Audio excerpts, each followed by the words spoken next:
અમદાવાદના કાલુપુર બ્રિજ પર આવેલી 102 દુકાનોને એએમસીએ નોટિસ ફટકારી છે। એએમસીની માલિકીની જગ્યા ખાલી કરવા માટે આદેશ આપવામાં આવ્યો છે।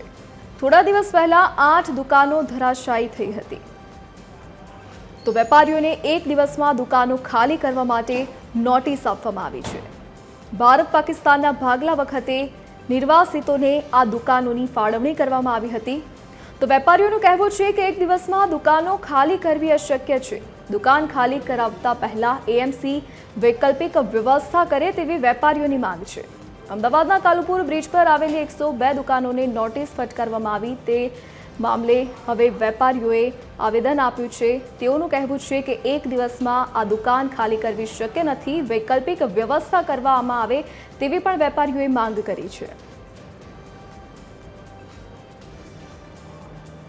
તો ભારત પાકિસ્તાનના લોકો માટે આ દુકાનોની ફાળવણી કરવામાં આવી હતી, તેઓને આ દુકાન ખાલી કરવા માટે એએમસીએ નોટિસ ફટકારી છે અને તે જ મામલે વેપારીઓનું કહેવું છે કે માત્ર એક જ દિવસના સમયગાળામાં આ દુકાન ખાલી કરવી શક્ય નથી, વૈકલ્પિક વ્યવસ્થા કરવામાં આવે તેવી પણ વેપારીઓ દ્વારા માંગ કરવામાં આવી છે।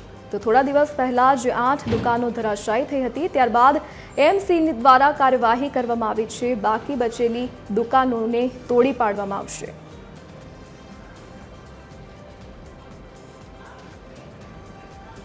કાલુપુર બ્રિજ પાસે આવેલ 8 જેટલી દુકાનો ધરાશાયી થઈ હતી, ત્યારે બીજી જે દુકાનો છે 102 જેટલી, તેને નોટિસ આપવામાં આવી છે કોર્પોરેશન દ્વારા। આ નોટિસ આપતા જે વેપારીઓ છે તેમાં રોષ છે તે જોવા મળી રહ્યો છે। 75 વર્ષથી પણ વધારે સમયથી આ વેપારીઓ છે તે અહીંયા ધંધો કરે છે, ત્યારે કોર્પોરેશનની નોટિસ મળતા આ વેપારીઓ છે તે અત્યારે મુશ્કેલીમાં મુકાયા છે। કેટલાક વેપારીઓ છે તેમની સાથે વાત કરીશું। ચેરમેન છે આપણી સાથે, તેમની સાથે વાત કરીએ। તમને શું નોટિસ મળી છે, કેટલી દુકાનો છે અને શું રજૂઆત? એમાં શું થશે, હું કાલુપુર બ્રિજનો ચેરમેન છું। આઝાદ માર્કેટ અમારું નામ છે। 8મી તારીખે 7:30 વાગે નીચે નાની દુકાનો છે, 8 દુકાનો પડી ગઈ હતી। એ દુકાનદારોની ગલતી નહીં હતી, એમાં રેલવેની ગલતી હતી। રેલવેવાળા પાછળ દુકાનની પાછળ કાંઈ ખોદતા હતા, એટલે એને વાઇબ્રેશન થતી દુકાનો પડી ગઈ, બરોબર છે ને।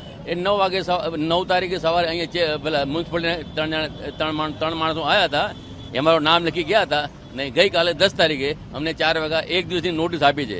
એક દિવસમાં તમે દુકાન ખાલી કરી નાખો, ન તો અમે તોડી નાખીશું। હવે કેટલી દુકાનો છે અને શું તકલીફ પડશે?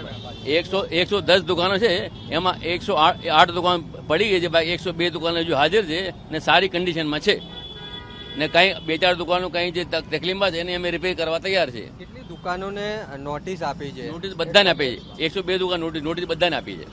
વેપારીઓને શું તકલીફ? વેપારીઓને તકલીફ પડે છે કે અમે તો અહીંયા કાયદેસર અમારે કાયદેસર બધું કામ છે, બધું ઇલીગલી કામ નથી। અમે મ્યુનિસિપાલિટીના 70 વર્ષથી બેસીએ છીએ, 70 વર્ષથી ભાડું છે, અહીંયા ટેક્સ ભરીએ છીએ, લાઇટ બિલ ભરીએ છીએ, ઇન્કમ ટેક્સ ભરીએ છીએ, ભાડો મ્યુનિસિપાલિટી ભાડો ભરે છે। કોઈ જાતની તકલીફ મ્યુનિસિપાલિટીની કોર્પોરેશન આપતા નથી ને કોઈ અમે ફરિયાદ કરી નથી। ગમે ત્યાં 70 વર્ષમાં કોર્પોરેશનને કોઈ અમે ફરિયાદ કરી નથી। અમે બધી રીતે બધો સહકાર આપેલો છે, જે બી સહકાર કોર્પોરેશન ગવર્મેન્ટ જોતો હતો અમે સરકાર બધું આપેલો છે। આજે અમને એક દિવસની નોટિસ આપી છે, એક દિવસમાં દુકાન એક દિવસની નોટિસ મેં આખી હિન્દુસ્તાનમાં જોઈ નથી।